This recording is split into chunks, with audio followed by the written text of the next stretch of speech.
வேலைக்கு அப்பாயின்மெண்ட் பண்ணணும். இப்ப நம்ம ஒரு வேலை சொன்னாங்க செய்யறதுக்கு ஆள் வேணும்ல. இப்ப கட்சி அண்ணன் இருக்கிறாரு தஞ்சாவூர்ல, மாவட்ட செயலர் போன் பண்ணி அங்க வேலை செய்யப்பா, வேலை செய்யணும், அங்க செய்யறதுக்கு அங்க ஆளே இல்லைன்னா எப்படி வேலை செய்ய முடியும்?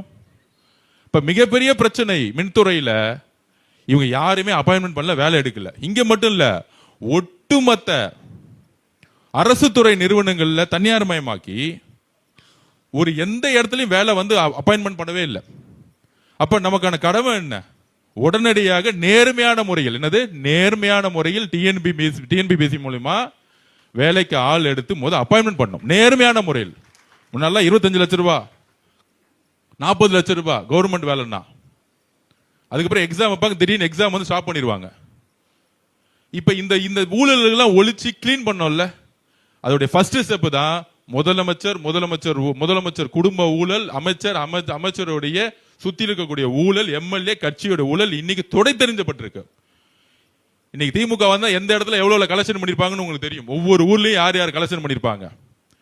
இதே மணலா இருக்கட்டும், இதே குவாரிஸா இருக்கட்டும், ஒவ்வொரு இடத்துல யார் யார் பண்ணிருப்பா. அப்ப இதெல்லாம் டோட்டலா சுத்தம் பண்றதுக்கு ஒரு டைம் இல்ல, குறைஞ்சபட்சம் 6 மாசம் இருக்கும். எழுதி வைத்துக் கொள்ளுங்கள். இதை 30 நாள்ல தூக்கி எறிஞ்சிருக்காரு. மேல்பட்ட ஊழல் எந்த இடத்துலயும் கலெக்ஷன் கிடையாது. குரூப்பா கலெக்ஷன் பண்ணிட்டு இருப்பாங்க.